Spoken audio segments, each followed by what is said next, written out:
us and providing information and updates on what's going on in the special education department. And we will have some time after she talks for a bit for some Q&A. With that said, Devin, I'm going to go ahead and hand it over to you. Do you need any slide shares? Not this evening, thank you. Do have, oh, now I see everyone. Okay. Yeah. I was just wondering, yeah, that part. Yes. So now that's answered. I didn't know if it was something with my computer. Thank you all for having me here again tonight. It's great to see you all and be in space with you all. Very excited about continuing to collaborate for really great services for students. I was really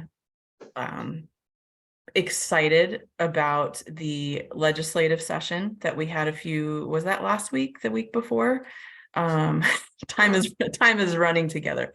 And so just getting to hear stories and see you all in space. Obviously, as a district representative, I can't take an advocacy role, but I was just so excited to see everybody that was there from this team and how critical it is that we lend our voices to this big issue of special education funding so that we can be sure that our students are getting what they need. So as Sherilyn had mentioned earlier, a bill dropped today. House bill, I believe, is 1465. I could be getting the numbers a little bit off. And that's Jerry Paulette's bill. And so take a look at that if you haven't seen it yet. It's posted on the House website. So that's encouraging to see that come forward. In terms of updates in the special education department, nothing new to report that we haven't talked about before. One being that we are preparing for open enrollment and that we are working on the linked schools chart and the adjustments to the conversion to extended resource, which will have formerly been or currently are the services that are provided through Access and social emotional learning. In addition to having some continuity with the naming of our focus and moderate intensive pathway, in our agreement, we are now calling it focus for K through 12. And so we're making a lot of those adjustments. So if you have a student who might be in a moderate intensive program in a secondary school, you might see that title change to focus to more accurately represent the services, the continuity of services between elementary and secondary, but it is not changing the services or the level of support that your child is getting. Additionally, if you had a student up through 5th grade who was a focus student, often you would see your child, or not a focus student, sorry, a student receiving services in the focus pathway. It's been a long day. You would see that service pathway listed as moderate intensive moving forward. And so you will now see, starting the 23-24 school year, that focus pathway is K-12. And additionally, we are working on bringing forward the Special Education Advisory Committee, or SEAC. We are working to have that launched in the spring. I'm working on having the applications translated as we speak into the top 8 languages. And we are really excited and hopeful that we have a great representation. We want representation across all aspects of a person's identity. We are really hopeful to have some secondary students with IEPs participate. And we would also love to have some students who have graduated or perhaps had IEPs and are now adults outside of the K-12 system, who can apply and participate to be able to share their stories and experiences. Because we know that in order to get to see the ideal special education services that we hope for every single child in Seattle, we need to be able to work together. We need to be able to talk about some difficult things, some difficult experiences that students have had, that families have had, so that we can build a better system. And so look for that application to come out later this month or early February at the latest. I haven't had a timeline back yet for the translation of the documents. We are planning to provide that in multiple formats. One will be a Microsoft form. We are also going to have it translated in paper copies and email copies if anybody would like to respond that way. And additionally, if there is additional language support needed that is not part of our translation options, we would love to hear from families or advocates that there might, or the individual specifically, about whether there is a different method for filling out the application that we can provide support for, whether that's having someone with the common language that the family member or student or adult with disability speaks, or whether that's us picking up the phone and having a phone conversation or other type of conversation to help fill out the applications, because we really do want good representation on this team. So be looking for that late January, early February. And again, we are hoping to start that for the spring. One thing to add as well is that we want to invite community organizations to participate as well. So we will be reaching out to community organizations that we have partnered with in the past. But if you all have any particular individuals or organizations that you know of that you think would be a great participant on this team, feel free to forward the application, because we would absolutely love to consider as many people who want to help build a strong system together. In terms of that, those are the big updates from me at this time. Thanks, Devin. I'm just going to ask a question. I'm putting in that SEAC is the Special Education Advisory Council. This is Right. Cheryl Lenton speaking, by the way. It's helpful every time someone new talks to introduce yourself so that the interpreters can share that. And SEAC, Special Education Advisory Council. One question that just popped to mind as you were talking about the titles for the different service pathways is, so frequently the language is, the distinct classroom or the focus classroom or the resource room. And, that we're talking special education as a service, not a space, not a program, not a location. What are some of the ways, as you introduce these names, that you talk to your staff and the general staff in terms of really working with that kind of language around services, especially as we move to, ideally, a world where we have fully inclusive education and we don't have even a room we could consider the distinct classroom? Thank you for that question. This is Devin. So I think one of the pieces that's really critical that you mentioned is helping special education, general education, all staff that work in service of students in the district, that special education is a service, not a place. So we know historically we've had programs that have been run out of classrooms that have been very siloed. And so it's very easy to think about special education being a place, not a service. And because of that, we have a lot of work to undo those legacies of silos and othering. that have come as a byproduct of having very isolated pathways. What we're working towards with SEA now through this bargaining cycle, as well as the next one that will be coming up, is really working to train and educate staff around what inclusive education looks like. So that's starting, for example, with student strengths, not using deficit mindset, deficit language when thinking about what a student can do and their potential. The ways that we are training our staff are really thinking about starting with general ed. What can a student do in the general education setting independently, with support, with modification? And what has the IEP team determined potentially that a student might actually need in a separate setting?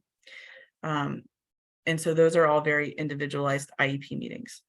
It's very important for us to make sure that we have staff going into these meetings who fully understand the importance of that.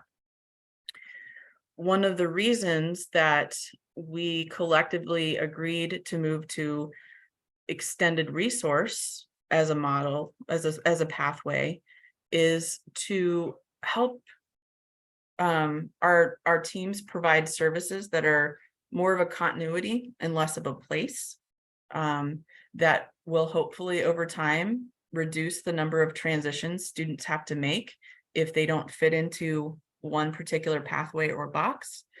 We know the importance of attending school in your neighborhood community, and the value of being part of that community and that sense of belonging for our students with disabilities.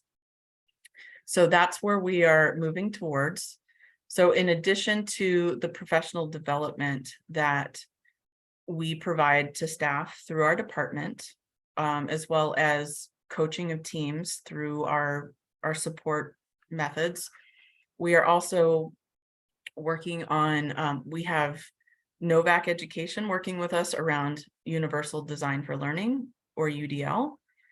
And so what we have started with is working with, because one of the pieces that's really critical is that everybody in the system, from the classroom to the superintendent's office, really understands what inclusionary practices means and how Universal Design for Learning helps support inclusive practices, not just for special education, but for all intersections of a student's identity, whether it's multilingual, advanced learning, special education, that learning spaces need to be learning spaces for all.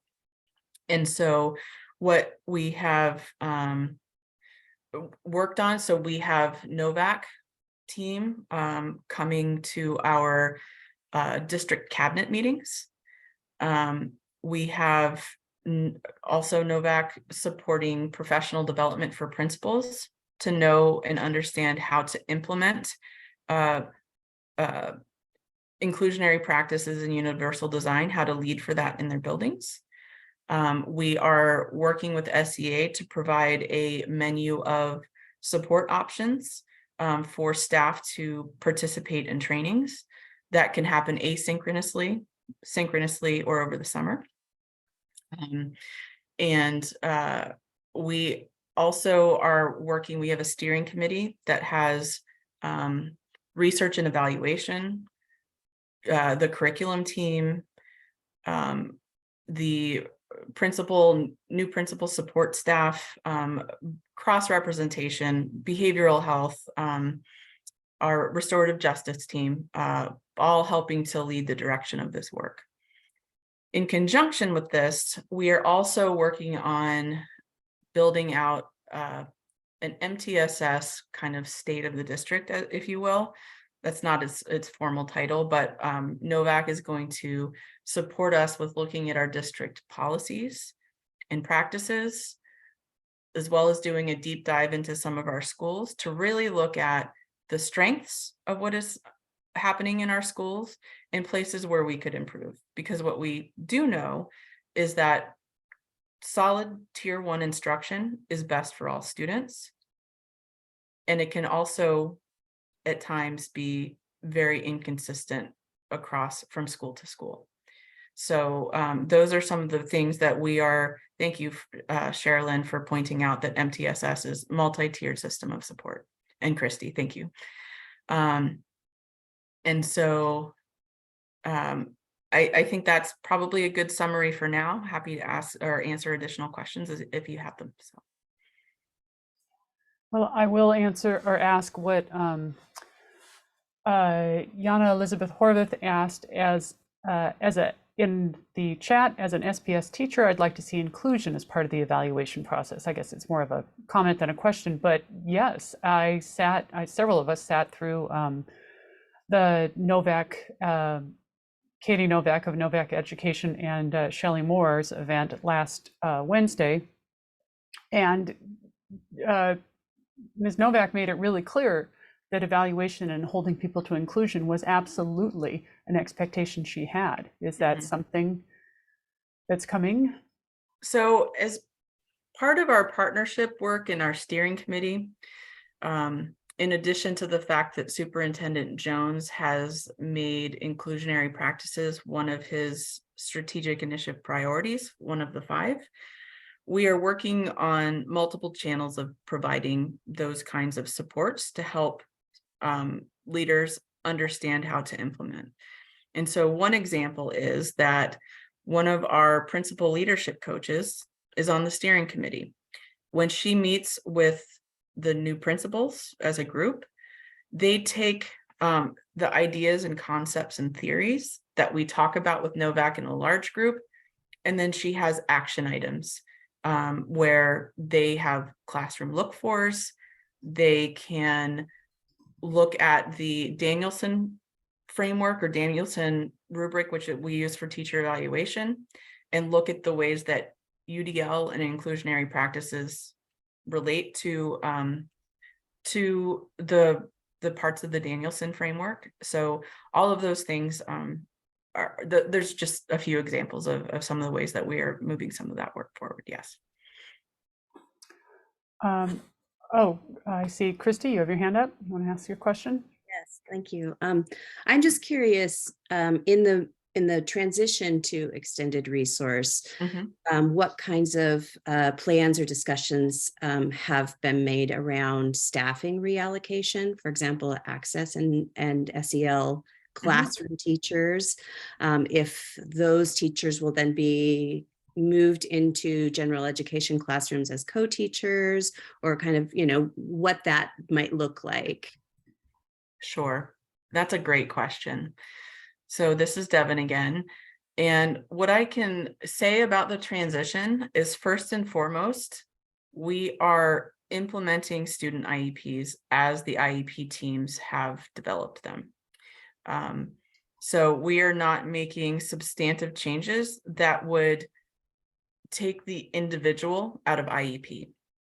So what we are initially looking at right now is that the schools that currently have access, social emotional learning, or SEL, or a combination of both, will be the locations for extended resource for the 23-24 school year. So our comprehensive secondaries, this is already built into the way that they operate. We have several elementary schools that have both access and SEL services. And so we're taking different approaches based on the historical type of pathway that has been at a school, and providing customized support to the team based on what they need. But at this time, we are not looking at moving programs, reallocating staff. Sherilyn, no, extended resources is not at every school this coming school year, but by expanding the schools with SEL and access to support all students who need that level of support, we are expanding the availability of those services across more schools. Janice? Hi, this is Janice. Hi, Devin. Hi, Janice. I was wondering if you could comment a little bit about what you expect the SEAC, the Special Education Advisory Council, to address. Is there pre-designed agenda of topics that they're going to address initially? Or is it going to be up to the group once the group is appointed? Sort of what's the expectation? Sure. Let me pull up a draft I'm working on real quick, and I can give you a very specific answer. Give me one moment.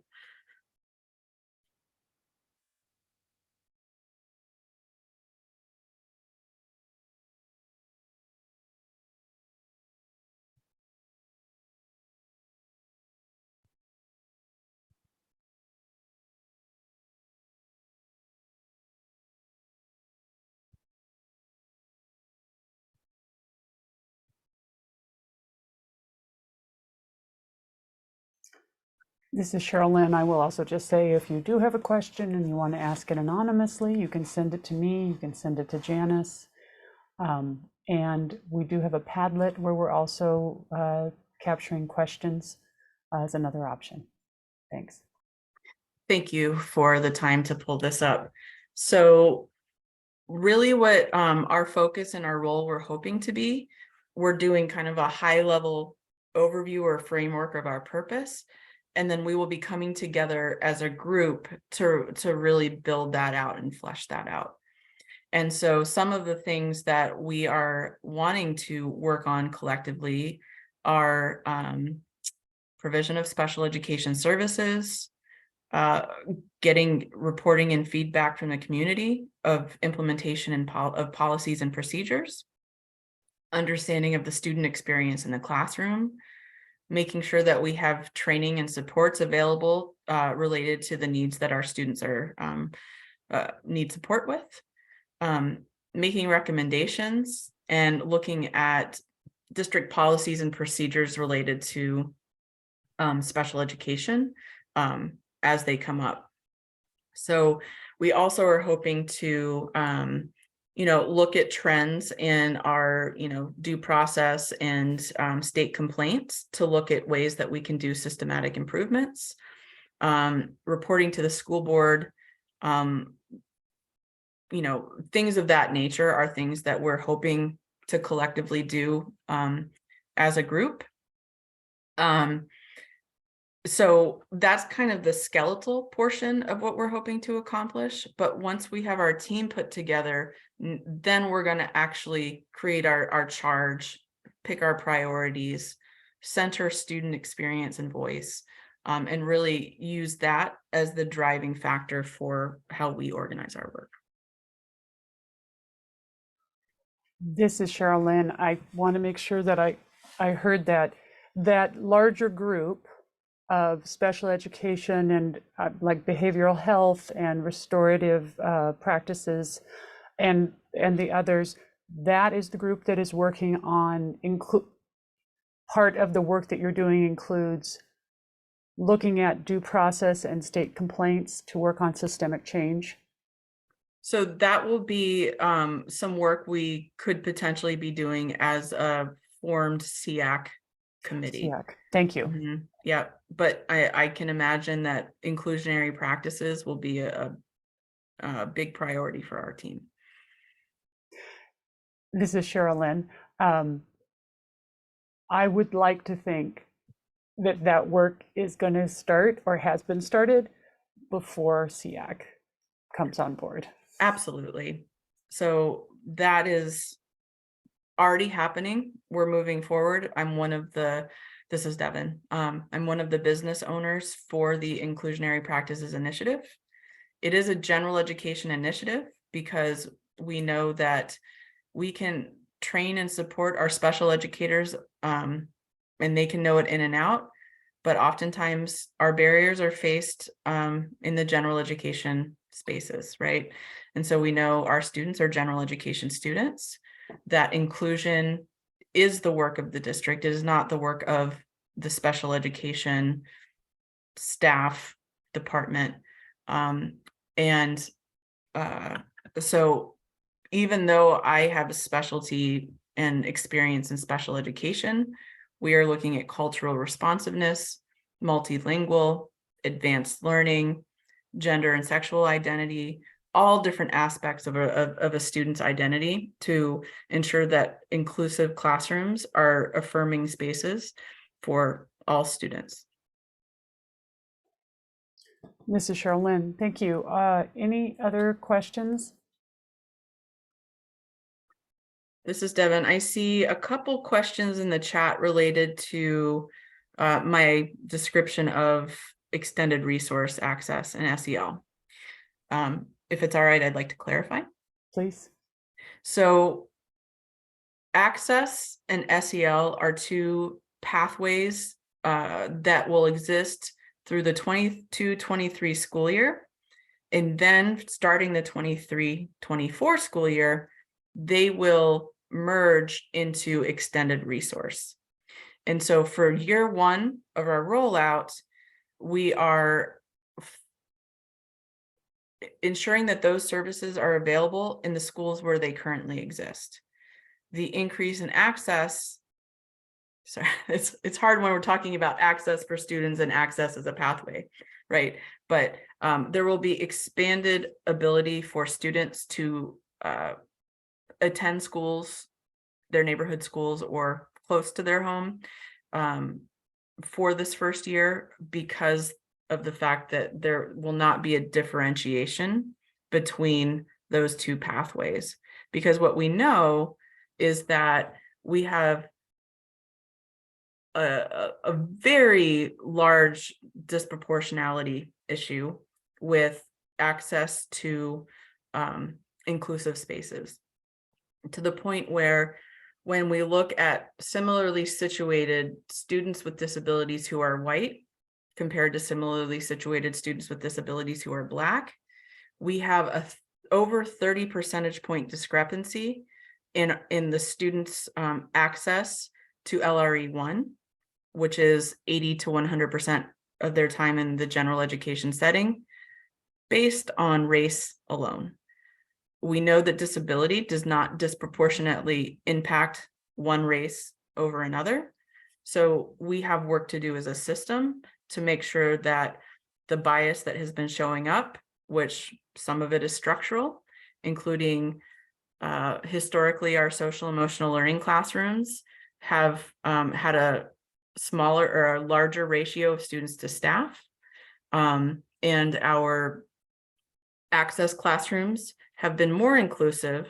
Students have more access to a general education environment with a higher ratio of staff per student. But what we also know is that in terms of academic achievement and potential, students across both of these programs have very similar abilities to achieve and progress in a general education setting. So we're trying to work to reduce those institutional barriers that are preventing, that are creating disproportionality for our students. Thank you. I find that encouraging to hear. This is Cheryl Lynn. Thanks. Are there any other questions?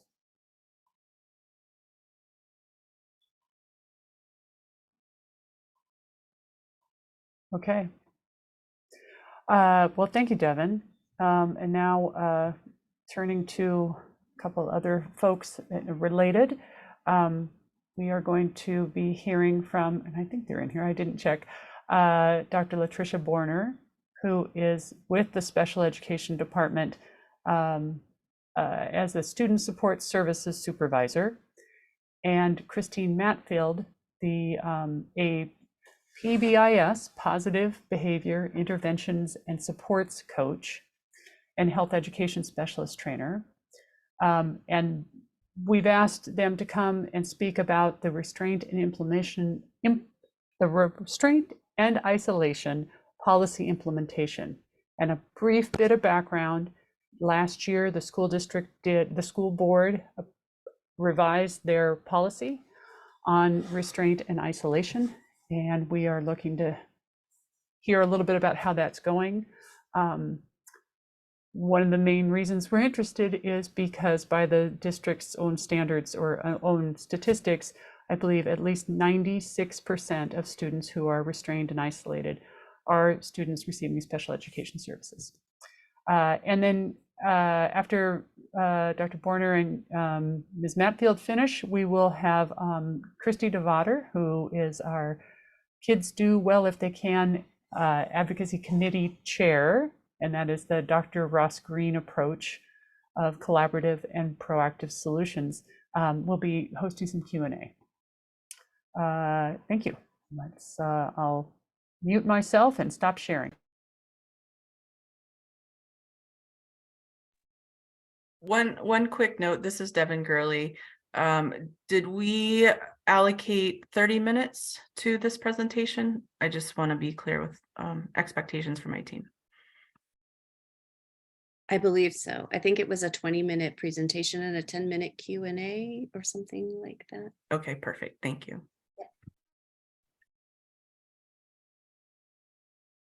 Great.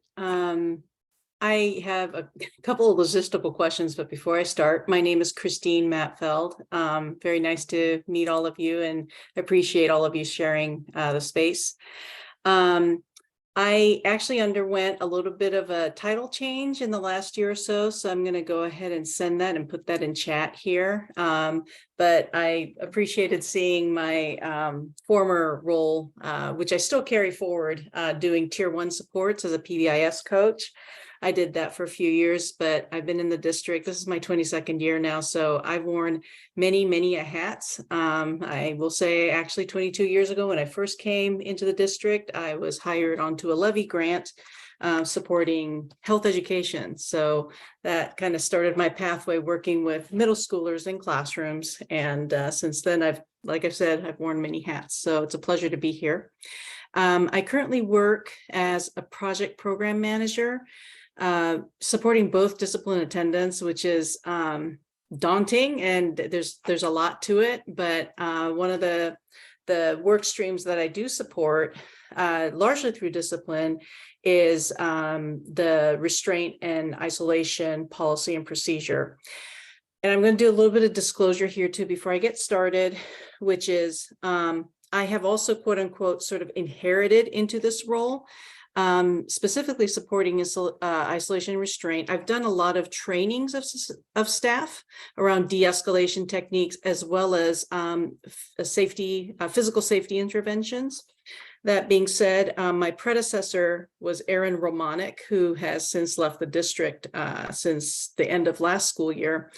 She was for many years sort of the lead in the work around, specifically, honestly, around discipline and a lot of the crisis prevention intervention work that we've done that I'll kind of get into a little bit. So please forgive me if I might not be able to address all the questions that you may have. And I can definitely talk in terms of the policy and procedure, because I do a lot of engagement around that when we talk about physical safety interventions, as well as trauma-informed de-escalation. And I can also talk a little bit about discipline too, but this is largely also my co-facilitator's gig as well, which is Dr. Borner. And I don't know if she's available right now, but she'll be leading half of the presentation. So.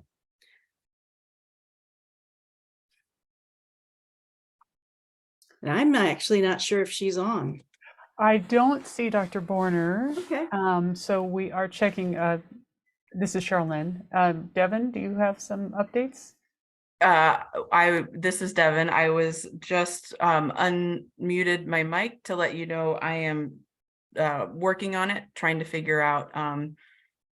I know she was planning and excited to be here, so I'm checking it out right now. So there could be some challenges. I'm going to, would you, Christine, this is Charlene again. Apologies for not getting the title. Would you like to continue, or do you want to wait and we can move to another element?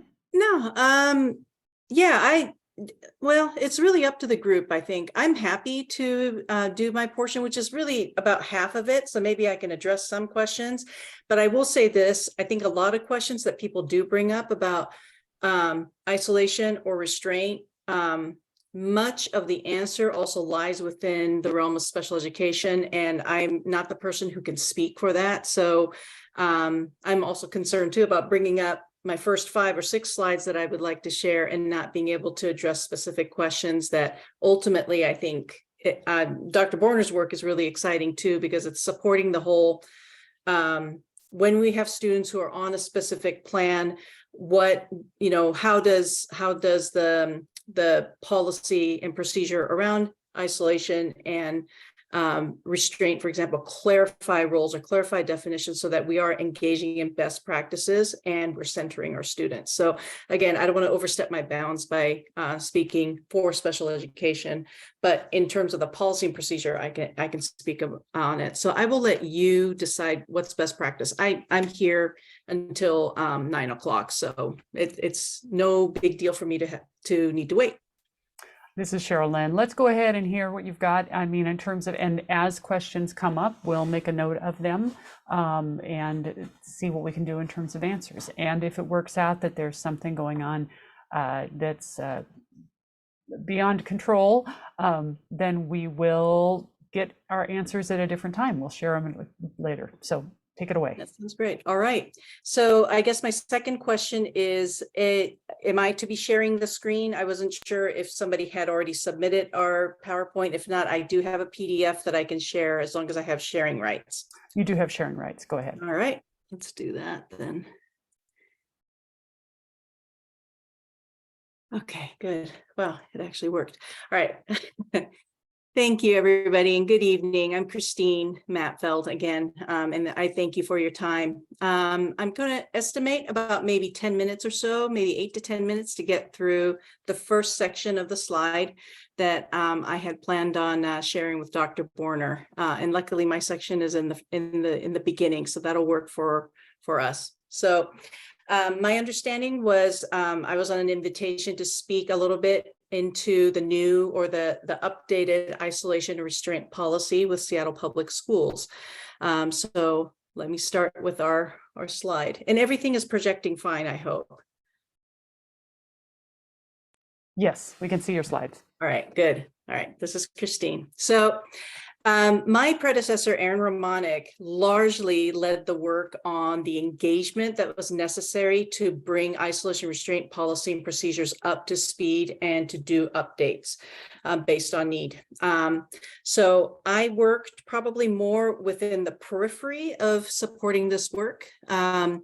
But it started in the 2020 to 2021 school year, and it was a multiple month engagement of the groups of people that you see listed on the slide here. We had very extensive student engagement, community engagement. We engaged a lot with staff. The school board also was part of the process, and a large part of the section that I kind of lent into and I could speak a little bit on was the research behind the isolation and restraint. And for me, I can say as a person who works specifically on that last point, as important and significant as the voices were of the feedback we got from students and staff and families and community and such, the research also really lent into some, I think, shed some light around assumptions that we may have had about restraint and isolation when research in fact sort of dispelled some of them. So I think one of the things that I wanted to share was there's always been a concept, I think, and as a CPI or Crisis Prevention Institute trainer myself, where I do teach trauma-informed de-escalation, as well as safety restraints and physical holds. I was under the impression, as I think many of us were, that going hands-on on students was something that we really wanted to avoid at all costs unless there's imminent harm, which is still the language of the current or the new policy and procedure. But there was always a perception, I think, that restraint damaged students more than isolation.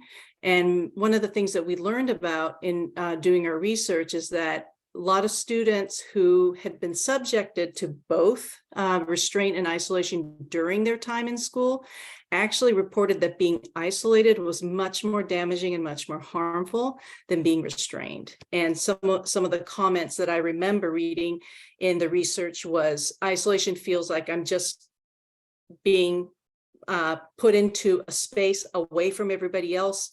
I'm not being socialized, I'm being left alone, I'm being abandoned.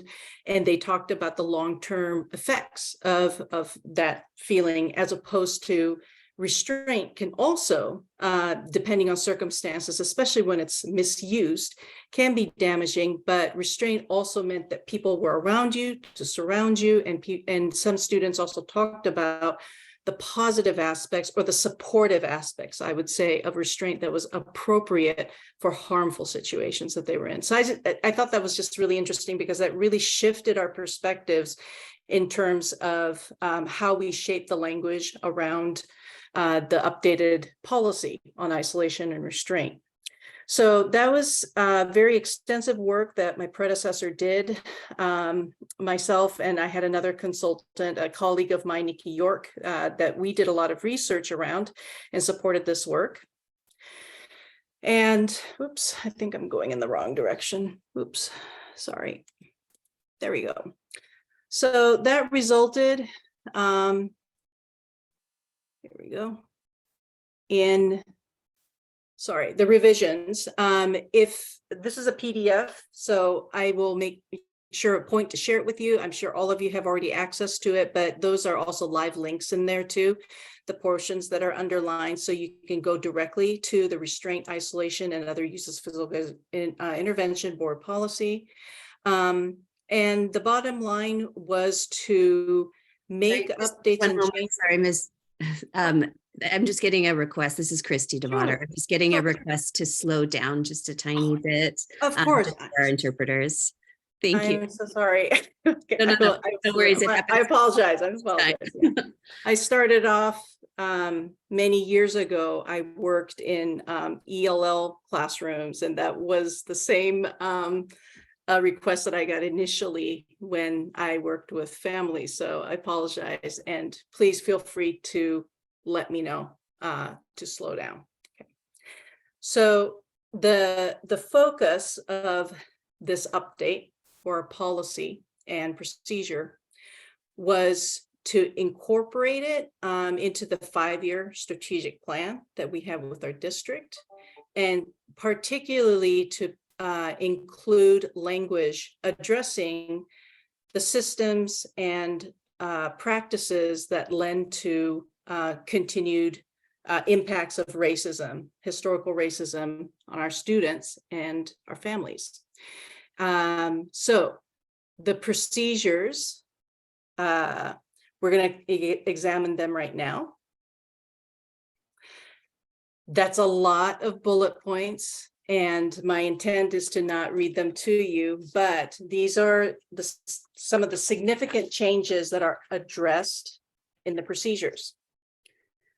So number one, in our updated policy and procedure right now, we ban the use of isolation under all circumstances.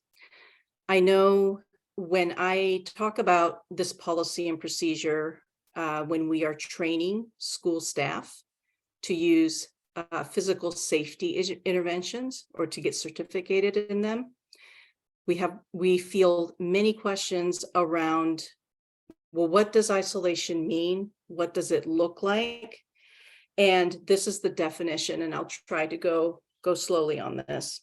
Restricting the student alone within a room or any other form of enclosure from which the student may not leave. That is the definition of seclusion or isolation. However, it does not include a student's voluntary use of a quiet space for self-calming, or temporary removal of a student from their regular instructional area to an unlocked area for purposes of carrying out an appropriate positive behavior intervention plan. Okay, so that clarifies some parameters, but we are still working to clarify isolation in schools. Every school building looks different, has different facilities, historically has had different practices. And this is where conversations, I think, with people who provide support to students supported by IEPs, and perhaps details in their plans on on restraint, for example, or isolation. That's where we have more, I think, customized conversation on what that looks like, so that there is clarification for everyone. So just like the definition of isolation, we have language in there, a vocabulary list to clarify use of restraint, as well as other languages that people need clarification on. But one of the things we do say about going hands-on students with restraints is that it's a prohibited practice unless there's imminent harm. Okay, because then the risk of doing nothing becomes a liability over the risk of doing something. But one of the things we do is we do heavy training around decision-making on assessing the level of risk. What's the likelihood and what's the severity? Those are languages straight out of Crisis Prevention Institute training that we utilize for de-escalation training and physical interventions. We also have language in there to support behavior, to see behavior as a form of communication, to not put the onus of change in behavior to students, i.e. the old fix the students approach. We look at things, so mitigating factors, the fact that we have implicit bias and racial bias, and we require staff to have trauma-informed de-escalation strategies and practices embedded in their systems. We also have language to support after incidents happen, or after we have perhaps isolation, or we have restraints happening, for the support team at schools to have a post-vention review. So make that a practice each and every time, so we can review, we can learn, we can perhaps amend our approaches if necessary, and to ensure that there's communication and documentation. So lots of levels on it, but it is just to ensure that there's continuity of that practice. And that we encourage, you'll see the language in the procedure too, that supports each school to have a support team identified. Usually there's a member like school administrator on it, to have this exact process in place, to have the post-vention, but also what does it mean to be part of a support team, and what's the protocol when supports are needed by a student. And then I just mentioned documentation and communication. The last part is about language to have data collection. It's required by OSPI, so we support our staff to ensure that there is timely documentation of incidents, and that information is shared with families, and that the report is then submitted also to families as well. I also have information on links. For example, the Restraint and Isolation website has all that information on breakdown in terms of when a restraint happens. We ask schools to notify families as soon as possible, but within 24 hours. Within 48 hours, do the investigation and document it into PowerSchool, which is where we have our isolation and restraint documentation log. And that within 5 days, we provide that completed report to our families. All that is broken down in there. So I'm more than happy to loop back as well and provide those links if that's helpful. And again, perhaps everybody already has that information, but I always like to share as much as I can. And I think I have one more slide I want to cover. So you've been hearing me say CPI. CPI stands for Crisis Prevention Institute. It's a national level de-escalation training. It's a 12-hour training component that we utilize in Seattle Public Schools. And this is the training that is required. Half of the training is required by all SPS staff. As a matter of fact, the requirement that everybody get trained in that day one trauma-informed de-escalation training, the first 6 hours, is required by the procedures. I am so sorry, I don't have the exact numbers, but and I can provide that. We are in year 2, so we're about at the halfway point. The procedures directed us to provide this training for everybody in our district within 3 years. So we're about at the halfway point. And then day 2, physical safety intervention, which lends more into specifically restraint. Okay, that is another 6-hour training.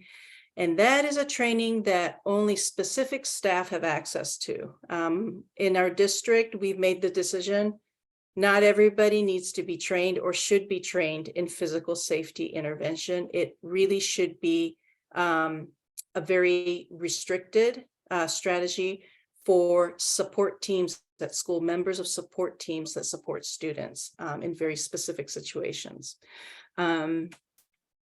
So usually we will have general staff, all staff, go through day 1, and upon completion, they will submit an assessment that proves their attendance, so to speak, that registers their attendance, but that also that they completed the training for our records. And then usually it's special education staff or school administrators, for example, who will move on then to safety intervention training learning. And they will get certificated to do that. And those certifications last 2 years. After 2 years, they have to renew it. They redo the whole training. And we do this as a form of refresher to make sure we are all engaging in the correct way when it comes to decision making around using or not using restraints, but to also restrain safely in an appropriate manner.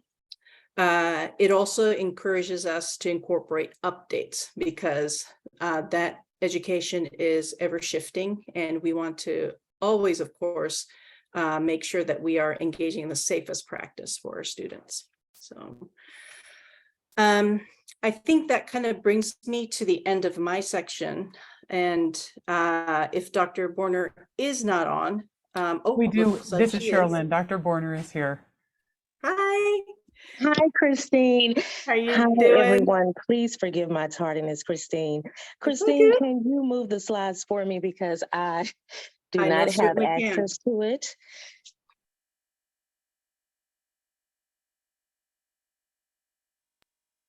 This is Devin. Welcome, Dr. Borner. Thank you so much for being here with us tonight.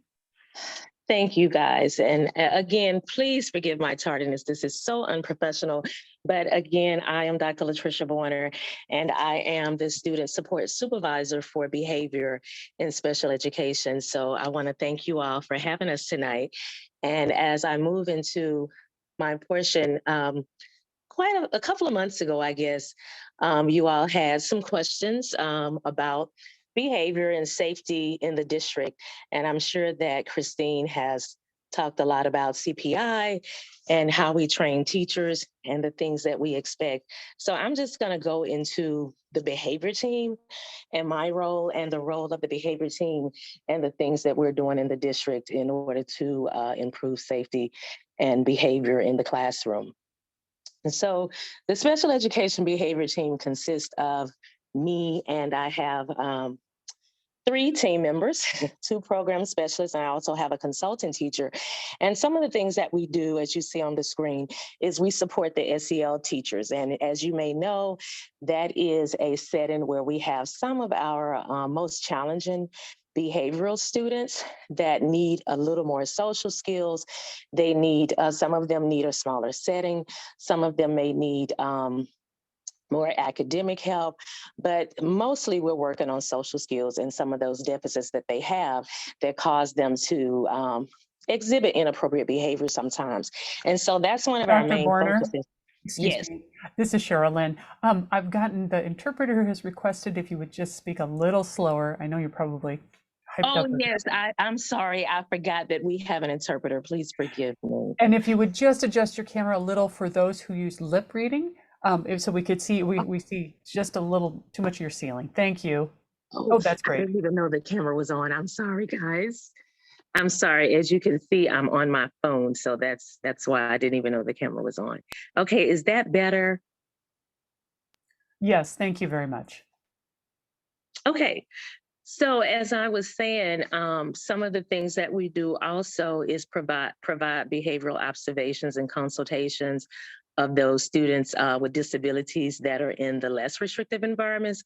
So that means that we may go into any classroom, general education classrooms, and some of our self-contained classrooms that have students that are receiving services, but they are exhibiting some challenging behaviors for teachers.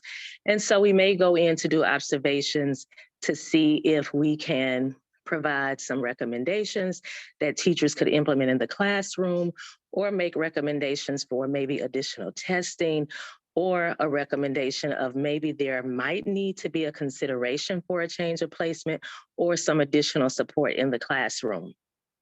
Another thing that we do is provide special education teachers coaching and classroom modeling around behavior management.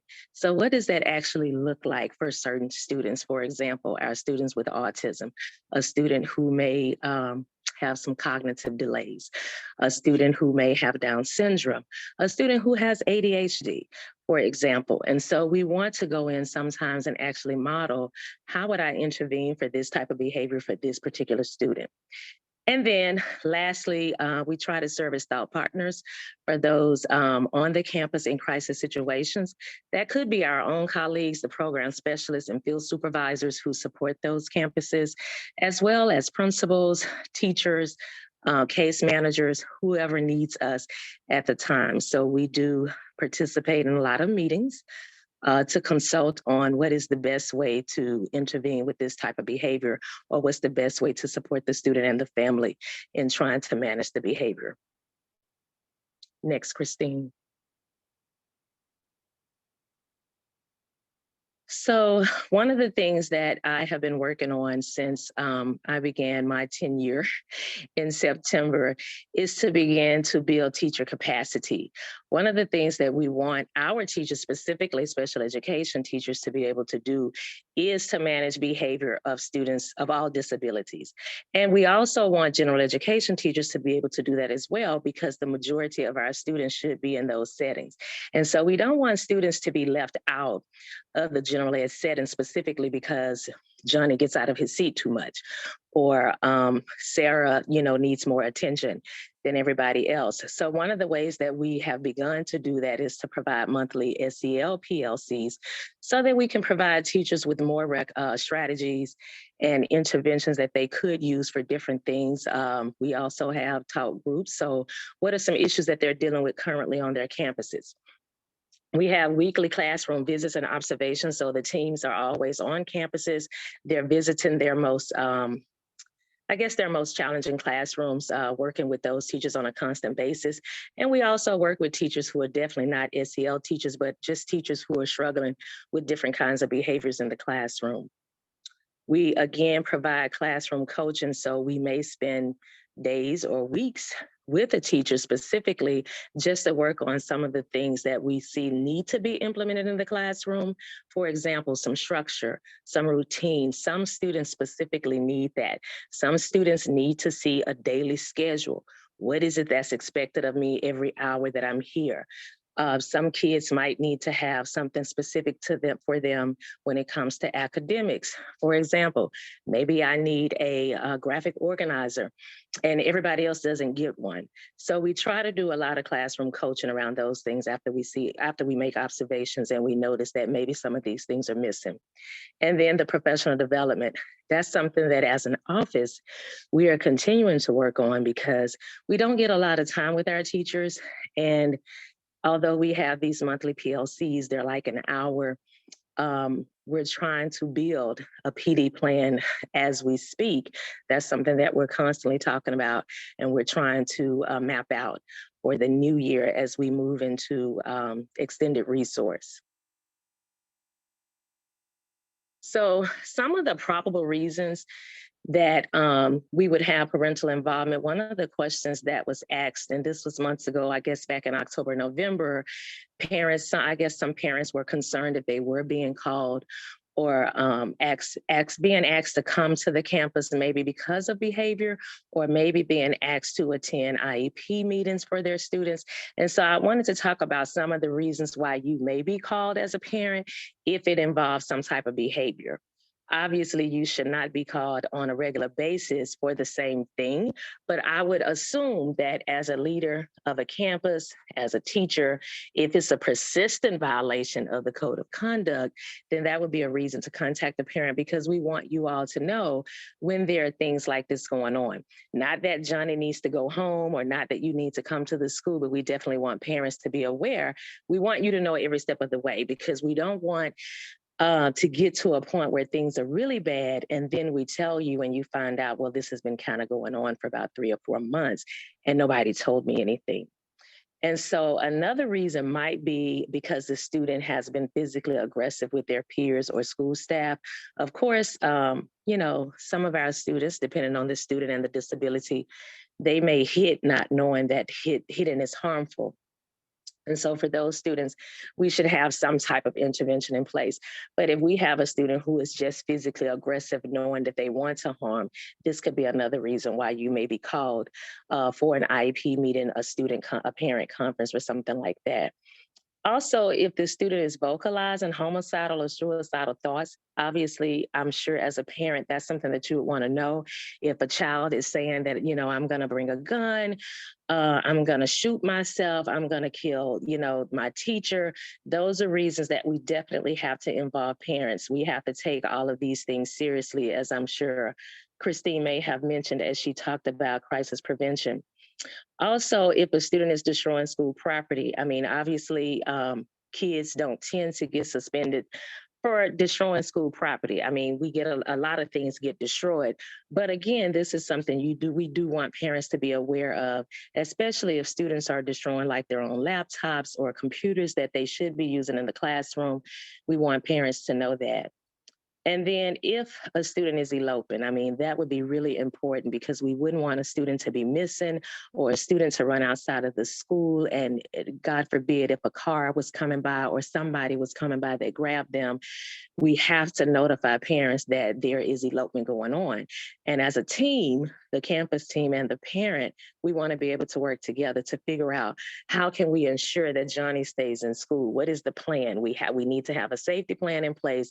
And as a parent, you want to be aware of what that safety plan is, because if something happens, you want to be able to say, well, we sat together and we developed this plan, and it doesn't sound like it was followed or implemented. So those are the reasons why, more than likely, those are some probable reasons why they may be calling you or asking you to come to the school for an IEP meeting. And so some of the possible outcomes from some of those behaviors that I just talked about and the reasons you might be called, it could be that there does need to be an IEP meeting, not necessarily an MDR, if the child is not being suspended or they haven't been suspended for those almost 10 days. It probably wouldn't be an MDR or a manifestation determination review meeting. But it could be that we just need to have a review meeting just to discuss the behavior. Maybe we need to develop a BIP, maybe an FBA needs to be conducted. But as a team, we need to kind of discuss what are some things that we can do to be proactive to make sure that we keep the students safe and also try to minimize the behavior as much as possible. Again, there probably should be a development of a safety plan specifically for our elementary babies who may be eloping. If a student is eloping, a safety plan is always in order because we need to have a plan of action if this student is running out of class, and specifically if they're trying to leave the building. And then we might need to develop a behavior intervention plan, as I said before. If we're seeing new behaviors from a student that we've never seen before, this would be a time where we might need to document that. And it's not just about documenting the behavior at this point. We want to make sure that we are putting in some type of accommodations or interventions. So that means that as the teacher, these are the things that I am going to try to implement when I see this behavior. This is one way we take data. So if I'm the teacher, I should be documenting when I see the behavior and what I'm doing. And then how is the student responding to that? And so all of this data is very important when we sit at the table and we say that, you know, Johnny needs a one-to-one, or Johnny needs a more restrictive setting. So all of that data should be there to support what a campus is saying about your student if we're talking about a change of placement. And then just teacher-parent collaboration. I mean, the reality is that you all know your child better than any of us. And so it's so important for us to find out, you know, what does Johnny like? What will he work for? What doesn't he like?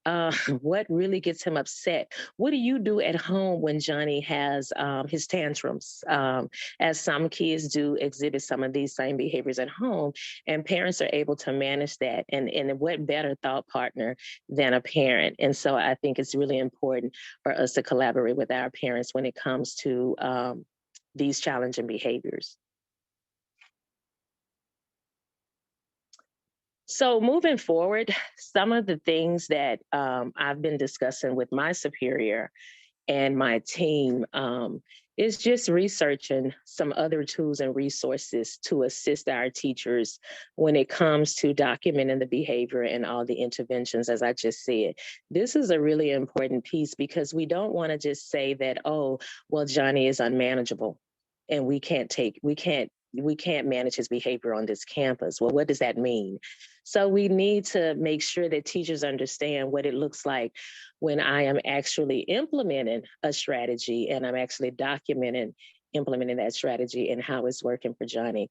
And so we're researching some ways to do that that might be easier for teachers. We definitely don't ever want to put extra work on them, but it is important that we have proper documentation when we're talking about a change of placement. So we're always looking at some alternatives, some resources, some things that we can use to provide to teachers and train them on using so that these things are easier for them. Another thing that we are doing as we move forward is planning of extensive professional development. As I said earlier in the presentation, we know that we are moving to extended resource next year. And so definitely our SEL teachers and our access teachers will need a lot of professional development. But I think all of our teachers in general, as well as general education teachers, really need more professional development when it comes to managing behavior of students with disabilities, because their behavior is communicating something always, as I'm sure Christine may have said in her presentation. And so what we have to figure out is, what is the child trying to communicate to us? Some of these students can be nonverbal. Some of them may have interesting ways of communicating things when they need something, when they want something, when they don't want something.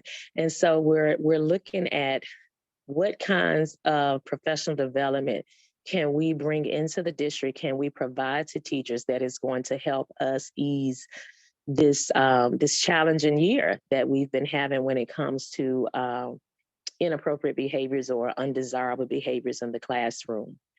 We're also exploring an intensive intervention team model.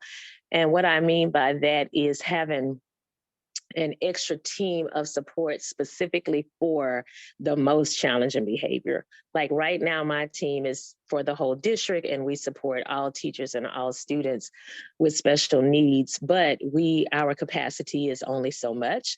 And so I would love for us to have an intensive intervention team that does consist of our own BTs, our own BCBAs, our own social worker, and people that are just highly skilled and highly knowledgeable in behavior intervention and management.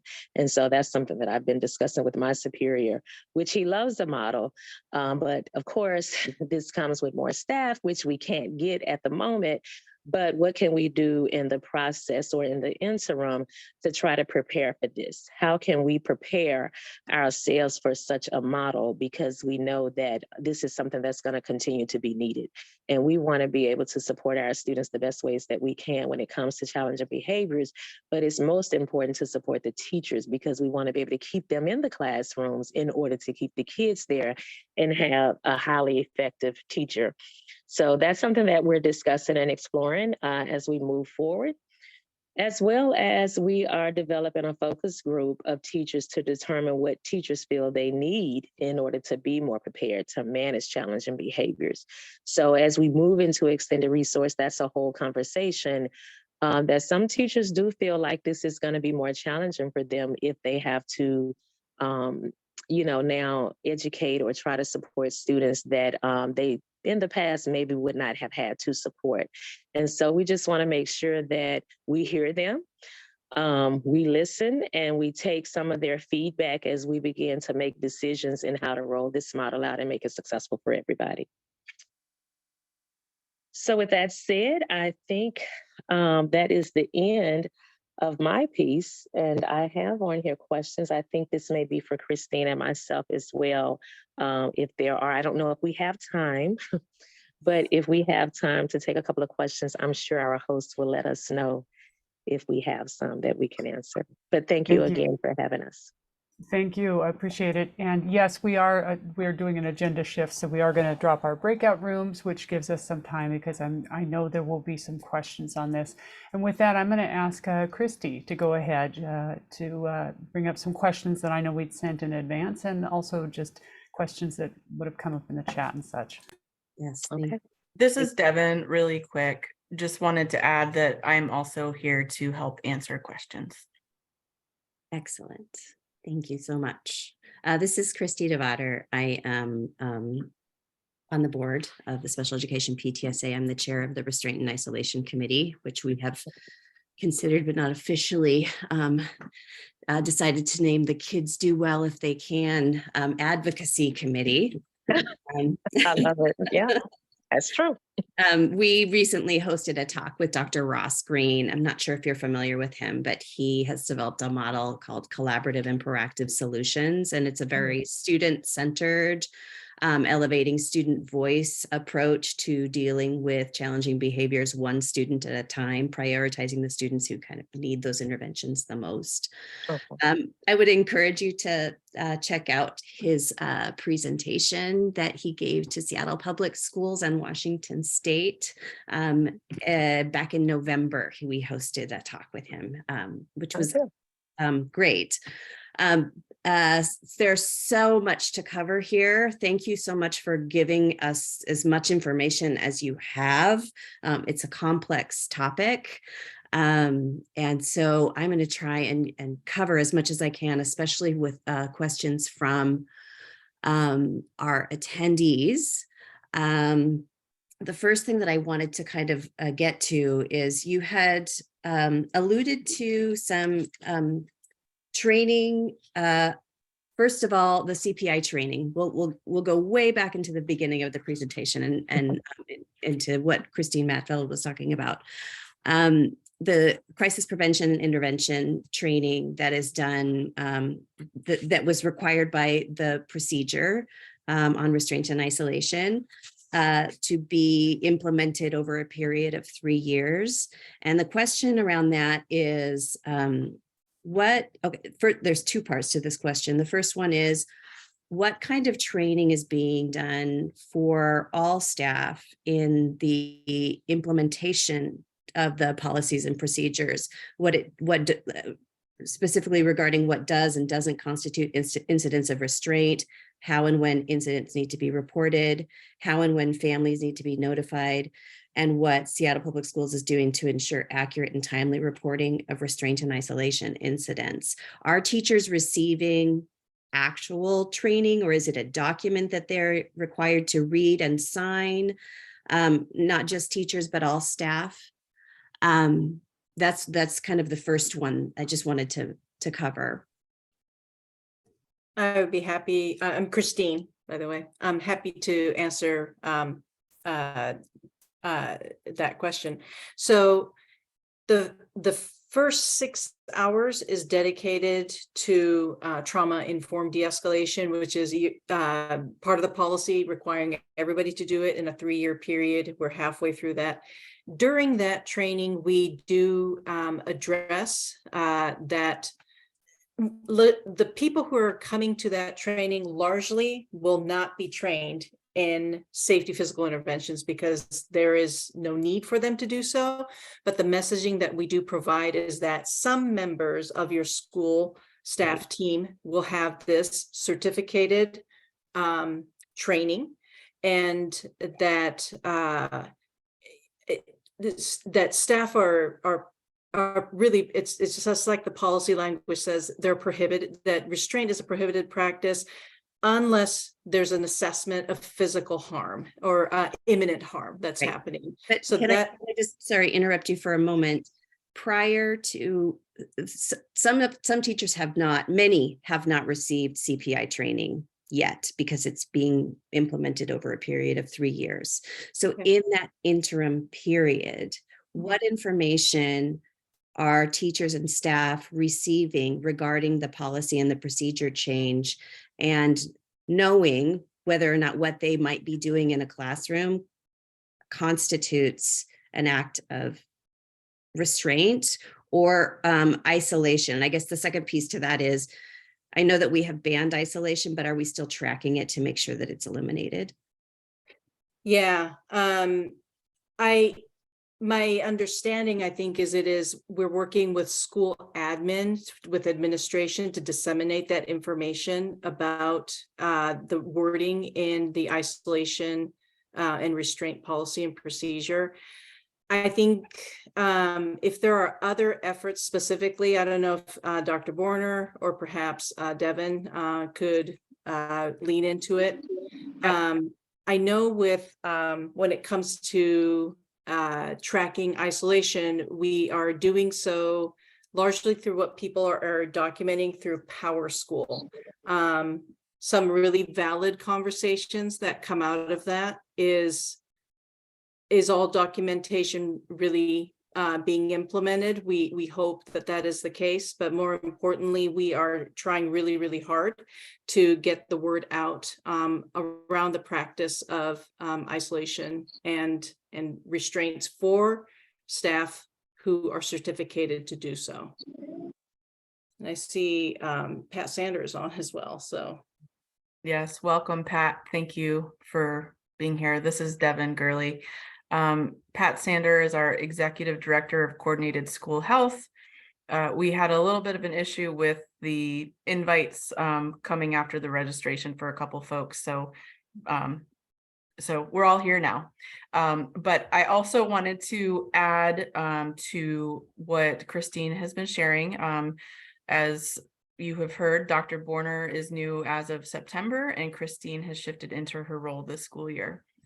Prior to their time in these positions, there was training developed and provided by one of our district behavior program specialists, Lauren Yoho, and Aaron Romanek, who was in this role previously, to provide updates and clarification on the new policy and procedures, specifically also with conversation about safety plans and ERPs, which are emergency response protocols.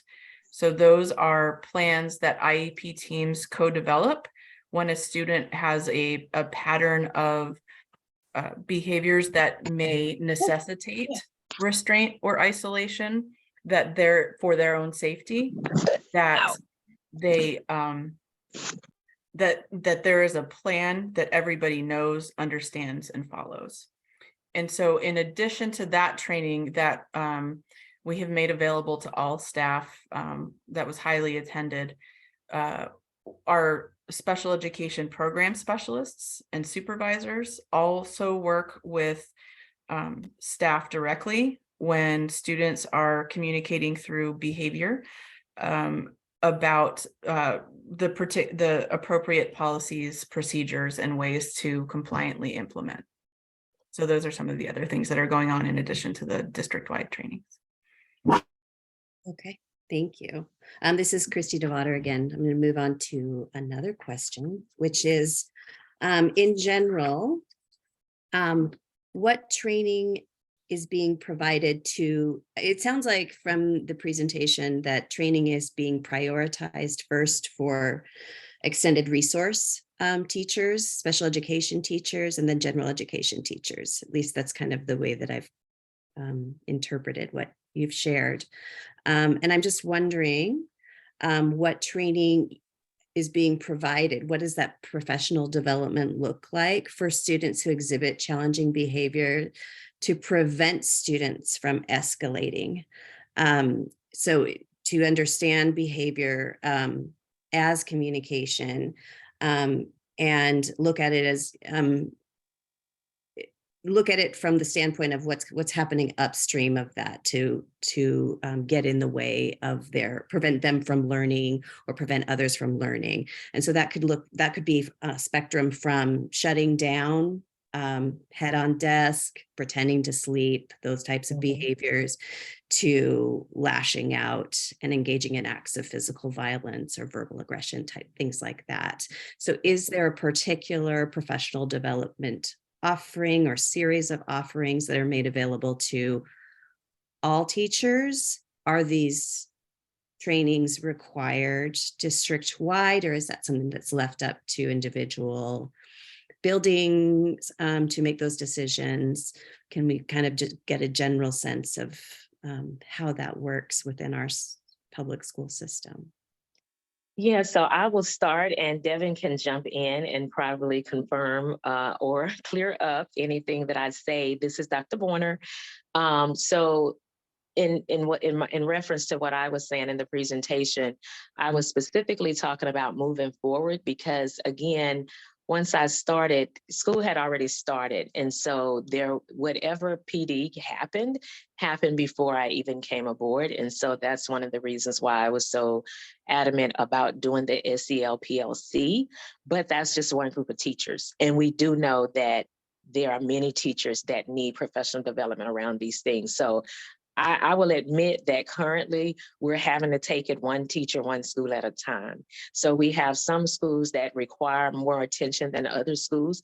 And I personally myself, but I know my team as well, have been working with those schools individually. We've been in classrooms, we've been coaching teachers, we've been modeling.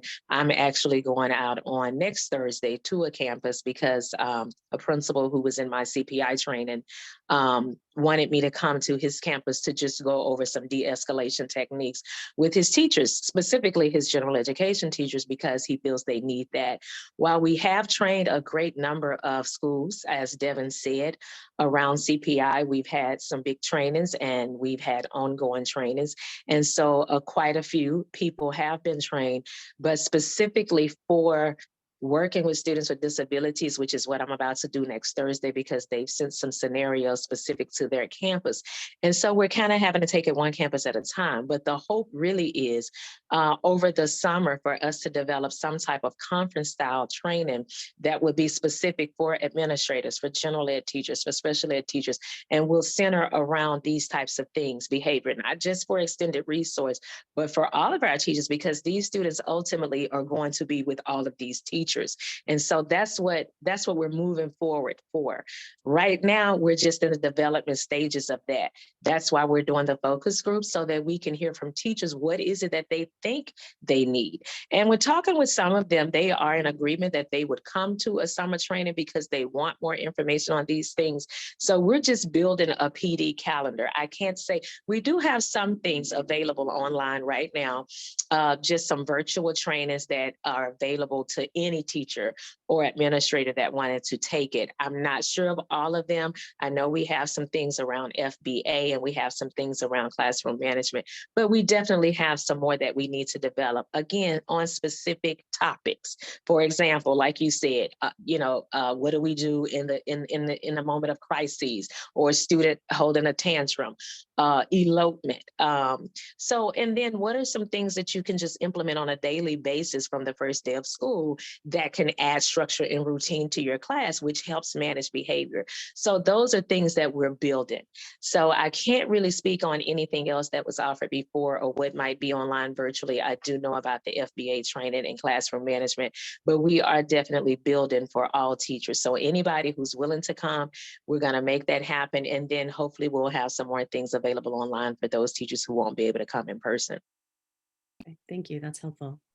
I'll add also, this is Devin, just real briefly, that for many years we have had what's called a Student Supports Instructional Summit. And so that has happened for many years, involving staff from Pat Sanders' team, staff from the special education team, advanced learning 504, where we do live trainings for staff, but we also record them so that they can view them asynchronously if they're not available at the time that we're doing the summer presentations, because we want to ensure that that this information is available when staff need it for support.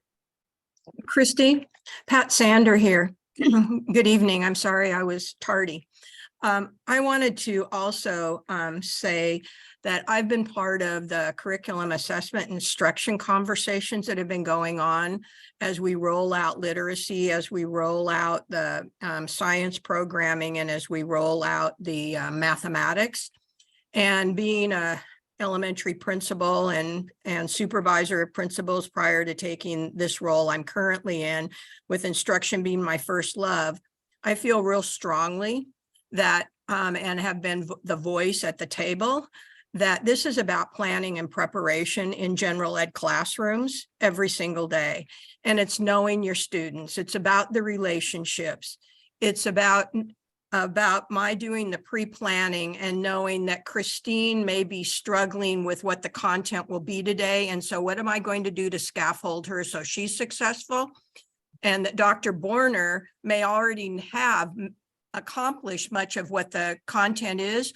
So what extension activities have I got in place? Because what we know is that students who are going to have struggles of accessing for whatever reason, whether it be, the anxiety that they bring to the classroom on a given day or where they are on that instructional path, the way that they're going to communicate their frustration is through behavior.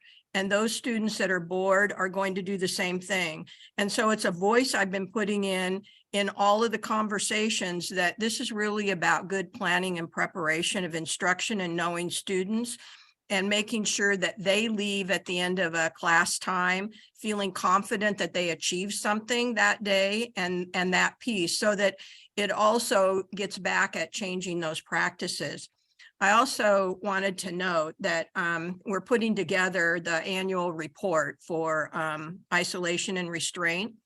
And one of the professional development data pieces we have is that from August 2021 to July 2022, if you will, 827 staff members were trained in trauma-informed de-escalation. And 83 of those staff members were trained in the physical safety intervention, so the full 12 hours. As we looked at August 2022 to December 2022, we can report that 2,035 staff members have been trained in the trauma-informed verbal de-escalation, and 107 of those staff have also been trained in the other 6 hours. So I want you to know that there has been a really major push to do this professional development, and we've increased the number of CPI trainers as we've been able to partner better this year with our special education staff and the behavioral health team staff, so that we have more folks, and then Benjamin Coulter in safety and security. So all of our safety and security folks are trained in that every single year, and with reminders, and because they may be the individuals that are called upon. So I wanted you to know that based on that new policy and procedure, we have really tried to take on the training part of at least that first 6 hours more systematically district-wide. That's great to hear. Thank you. Let's see, question from the attendees. How do families know whether or not their schools have received CPI training? Is that something that they would need to ask their principal, or is there information, ask the principal? Yeah, because they typically, well, when we did the big training, it's like the whole campus. So the principal probably was there along with the APs and the teachers. So if the whole school was trained already, the principal would be able to answer that question. Okay, thank you. Another question, do you have advice for families who are called sometimes repeatedly to pick their child up for behavioral issues? A lot of this happens in elementary school, those young kids. Yeah. Well, that shouldn't be happening. We should not be called on a regular basis to pick our child up. There should be some form of, if it's not a suspension, then the question is, what are we doing? Because it needs to, again, to be documented. And so this is where parents and campuses really have to work together. So I never say don't respond, but as a parent, you have a right to say, I'm not going to take my child home, or I don't want to take my child home. What is the campus going to do to accommodate? So you want to know that there is a BIP, that the BIP is being implemented. And if it's being implemented and we're still not seeing a change in the behavior, then what next? Because the answer cannot be to consistently just pick the child up, because we're not fixing the problem, right? We're just putting a Band-Aid on it. So we want to get to the root of the behavior. As Pat just said, it's all about building relationships. And so the question I would have at this juncture anyway in the school year is, what is the relationship with the teacher and the student if we are still calling parents on a regular basis to pick the same child up, as specifically for the same behavior? So I would say it warrants a conversation. So maybe the parent really should ask for a conference with the teacher who may be calling, as well as the building administrator, to talk about what we can put in place so that Johnny can stay at school and I'm not getting called every day. What can I do to help you as a parent on the campus? And then what are you going to do to try to accommodate? So I think it's more of a conversation with the campus and the parent, but not just to go and pick the child up every day, because that's not fixing the problem. What is it that Johnny needs? What is he trying to communicate? And what does the campus need to do in order to accommodate that? This is Devin. I would also like to add, thank you, Dr. Borner, that there are a couple important points for parents to know in terms of your rights and your child's rights. When you are asked to pick up your child from school, that is equivalent of a disciplinary removal from school, which is equivalent to a suspension, which we know that students have rights. Students with disabilities have rights around disciplinary removals from school that are related to their disability. And so the process around manifestation determinations, which is you can, as a parent, ask for that at any point. By law, it is required by the 10th the 10th collective day of school removals, to have a meeting. If one doesn't get called before then, that's when it's required by law. And so know that even if it's documented as a suspension, out of school suspension, an in-school suspension, or you're asked to come pick up your child, all of those carry equal rights or equal weight in terms of your child's right to have access to school and to ask for an IEP meeting to discuss the supports that the child needs in regards to being able to be in school and access their learning. Mhm. Devin, I see a comment in the chat that says that they were called nearly every day to pick up a child. And they asked to have paperwork filled out and the school refused. I would say that their next step is to the director of schools, the person that supervises that principal and that staff. That's the next step, because they should be providing paperwork. Absolutely.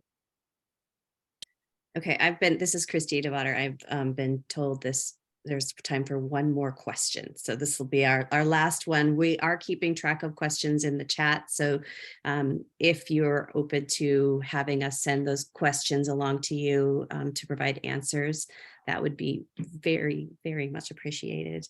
But we'll end with this one, which is, there have been recent reports in the news around non-public agencies and issues around the use of restraint and isolation and other punitive disciplinary practices, as well as neglect of students in non-public agencies. And so the question is around how Seattle Public Schools is ensuring that students who are placed in non-public agencies as their least restrictive environment are afforded the same protections, and non-public agency staff receive the same or equivalent training in working with students with behavioral needs, and how is Seattle Public Schools ensuring that restrictions on restraint and isolation and reporting requirements are followed and monitored at non-public agencies? It's a big one. Thank you. I can take a first response to that question. This is Devin. So first and foremost, non-public agencies have to be approved by OSPI. So they have to meet a certain certain amount of criteria in order to even be eligible to be a non-public agency, including having qualified staff to be available and to support students with the needs of that the team has decided that is their least restrictive environment. So first and foremost, that's the OSPI process. Second, there is a combination of ways that non-public agencies are chosen or selected. Sometimes families may know of a non-public agency. We always have a process for reaching out to all non-public agencies through our contracting processes. When we engage in a contract or legal commitment with a non-public agency to provide services for a student, they are signing that they have the staffing, that they have the availability of support for that student to meet their needs, and that they are agreeing to abide by all Seattle Public Schools policies and procedures, including and especially isolation and restraint. Now, because we don't have district staff present at all NPAs every day, we rely on their timely and honest reporting. And we know that there have been allegations in the news media that some of that reporting has not been provided in a timely way to school districts. We take those allegations very seriously. One thing that we have been ensuring happens is that we are now, I wouldn't say now, we've always been doing it, but we are have extra measures and controls in place to ensure that we are getting all of the documentation of isolation and restraint that is happening in our non-public agencies. And because it's a little bit challenging with the back end system, getting everything reported and documented in PowerSchool, that's the part that we are working to figure out a fix to right now with our technology team. Now, when restraint and isolation happens, the non-public agency is responsible for not only reporting to the district, but also ensuring that families are notified within the timeframes given. So just know that we are taking those allegations very seriously. We are working with all of our families that may be impacted by the things that are coming forward in some of the media reports, and that we are working really hard collaboratively to make sure that our students who are attending non-public agencies as their least restrictive environment are afforded and actually being delivered the compliant services that they deserve. I would add, in addition, we have had staff go out from security, special education, and behavioral health and actually walk campuses to make sure that we knew what the campuses look like. And the campus, we were going to be assured that the isolation and restraint policies could be done in a way that we felt were in keeping with the policies that we had just redone.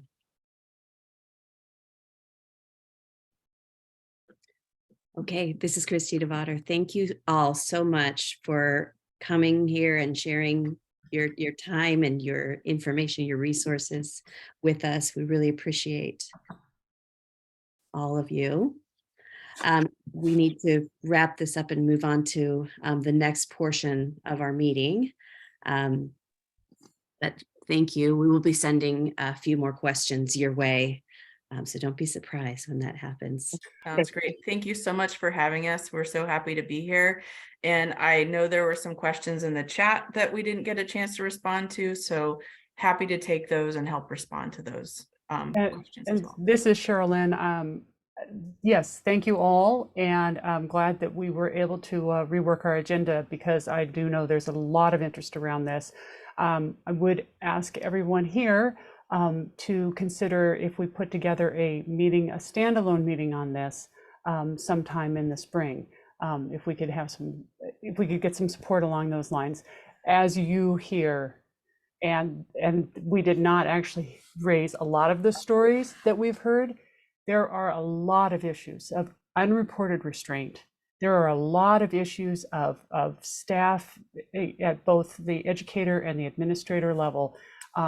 And building trust is only going to happen really in dialogue. So I would greatly appreciate having a lot more time on this particular topic, and am grateful that you all could stay as long as you could. Thank you. Okay, with that, Thank you for having us. thanks. Well, with that, I'm going to move us. We will make sure that we finish at 9 o'clock, because we have our interpreters until 9 o'clock, and they have been working quite hard.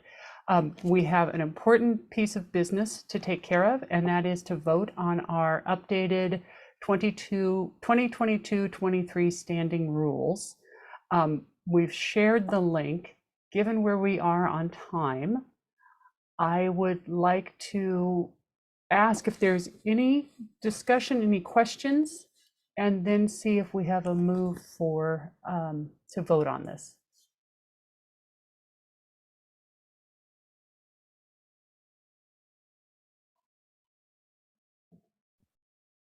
This is Janice. I'll move that we adopt the 2022-23 standing rules. This is Yana, I second. Okay, we have the motion. Is there any discussion? Okay, all those in favor vote aye. You can raise your hand or actually raising your hands, or do the check mark. There's the green check mark as an option on your reactions. We'll let the secretaries count our vote. So if you are voting to approve the standing rules, use a raised hand or a check mark. Secretaries, if you will let me know when you've got your count.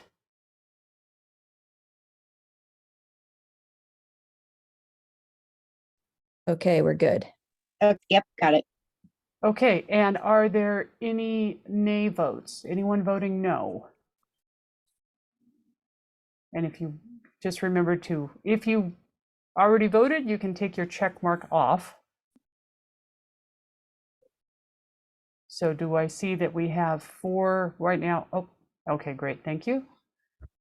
So I see no, it looks like it passes unanimously, or as much with our membership. Thank you all. And I would like to then give an option to Sorry, Yana? Sherilyn. Abstentions, did we ask Oh, for yes. abstentions? Do we have any abstentions?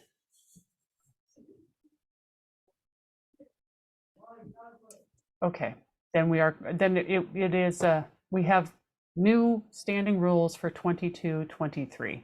Thank you. And now, Yana, I am pulling up my slide deck. Or do you have it? Do you want to share? Yana is going to speak to us. There we go. No, this is Yana. I don't want to share it. I want to be able to look at my notes, and so if you could pull that up. I've got it, no problem. Fantastic. And then Christy, do you have a question? Christy Devader. Okay, you may lower your hand. I would have done it for you, but I'm not a co-host today. Thank you. Hi, everyone. So we only have like 8 minutes and I have like half an hour worth of information and more. So I'm going to do my very best to get through what I can. I am a parent of 2 kids in SPS, and I am also on the board of Seattle Special Education PTSA, co-VP, and this is my 2nd year as a Legislative Advocacy Committee Chair. And if I may, I will go to my, okay. So as most of you probably know, the 2023 Washington legislative session started on just last week on January 9th. And 2 days prior to that, we had a Legislative Advocacy 101 workshop.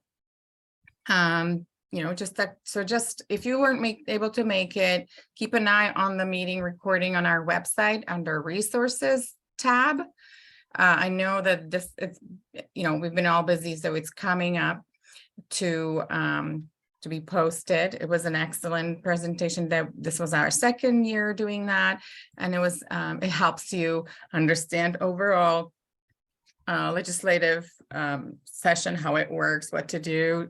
And then we also, part of the workshop was to learn how to write a message to legislators and what you can do to engage with them.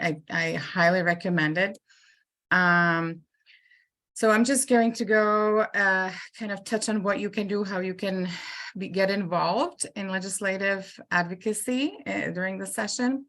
On February 20th, there will be Focus on Advocacy Day by Washington State PTA, but we're going to have a little more information about that shared at our February 7th general membership meeting. So and we have time. I'm not going to go into it too much. We just the week of February 20th through February 24th is what the Washington State PTA declares to be the advocacy week for Seattle. It is a spring midwinter break. So if you're not planning to go on trips, big trips, make a trip to Olympia, even just virtually, to advocate and support our students and teachers. So we encourage you to schedule meetings with legislators if you're planning to go there, or even for that day, just to be significant, as it's a significant day for PTA advocacy, even if it is a virtual meeting. That's all you can do.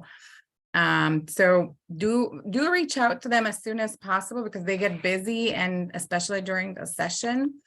I will be posting a link into the chat about this, how you can set it up, and there's a helpful information, like a 1-pager that tells you what to do and how to do it. It's super self-explanatory.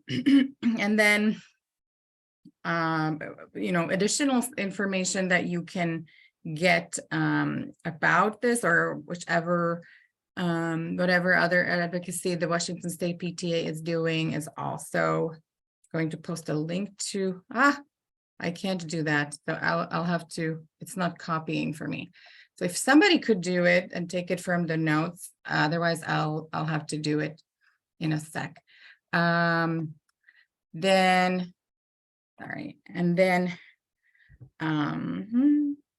our legislative advocacy committee has been hard at work, and we're also reading bills as they come across our filters, I guess. So you don't have to, but you are always encouraged to do that. So and I will add a little more information in a minute.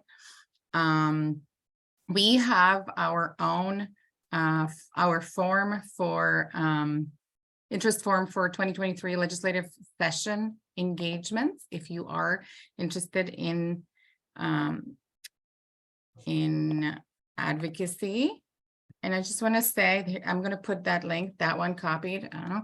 I want to say that you don't have to have any special skills. You already are an advocate just because you're here. So, if you don't know how to, it's actually not a rocket science. I would like to see how you say rocket science in all the languages we have. Sorry. And then it's important, I guess there is, I'm going to do one other.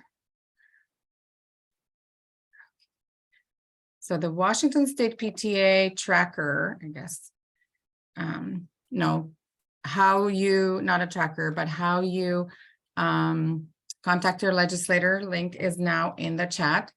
And then one other ways to kind of know what's going on in the legislature is to follow some bill trackers. There is a League of Education Voters bill tracker, or they focus solely on education.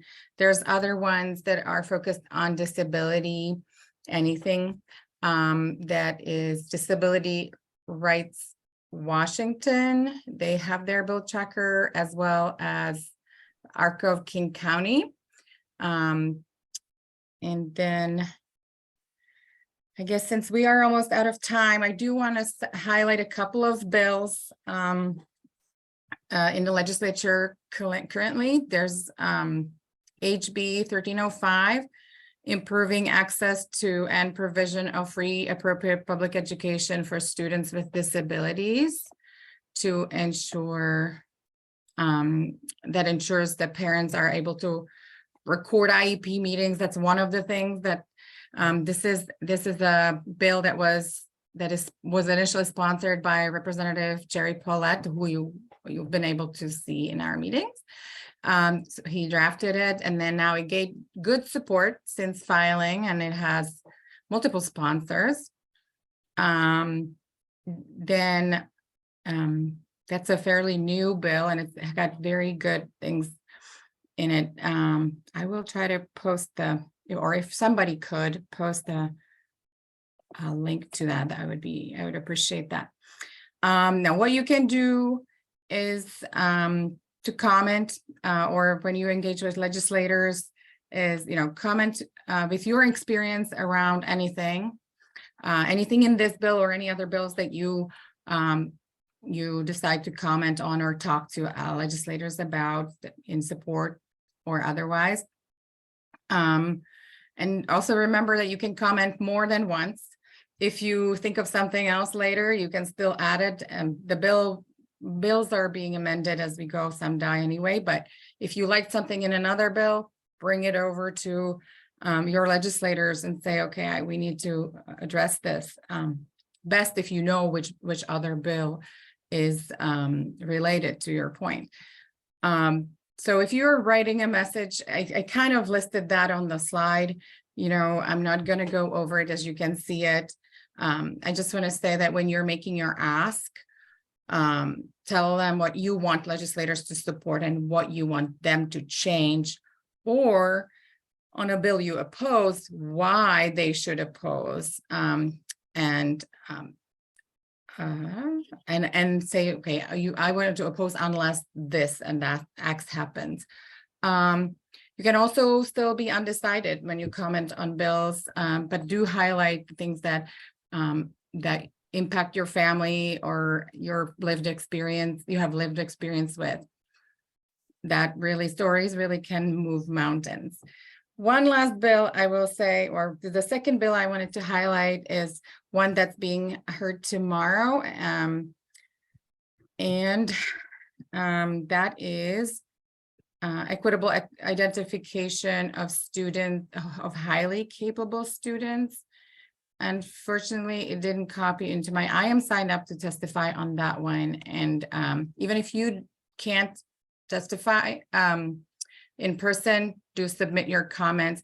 This one is, there are sections that are kind of missing.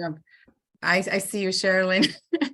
There are sections that are missing, mention of students with disabilities on this bill. You know, there are sections that should be things that should be reported. I personally have 2 highly capable students with disabilities, and it is a very dear bill to me. And I wanted to make sure that I'm testifying in live, just to kind of make a point of the verbiage that they're calling our students special education students, as opposed, you know, by the service. And then students with disabilities who have 504 plan are actually called students covered by section 504. So there's a lot of ableism even in legislature. So that's kind of my personal point, but I will post a link to that to the chat. I just want to say this was a very brief update. We did our best here, right? And so join our legislative advocacy committee meetings, and no experience necessary. We all, you know, all you need is passion and a little bit of time. Or more time. If you have more time, we'll take all of your time. Next meeting date will be posted soon, because we are navigating a especially busy calendar right now. So I hope that this was helpful, and then you keep coming, and feel free to reach out to us at the hello, or you can reach out directly to me, I guess, to advocacy.seattle@gmail.com. Okay, thank you. That's it. Okay, well, and we are just a little over our time. I'm grateful for the interpreters extra. I will adjourn the meeting and let our interpreters go. We can stay on for about, maybe, as far as I'm concerned, I've got about maybe 10 minutes. I can stay on for a little bit if there's anybody who wants to just talk about some of the different things that came up tonight. Thank you. Thank you, everyone. Really appreciate it. And thank you, interpreters.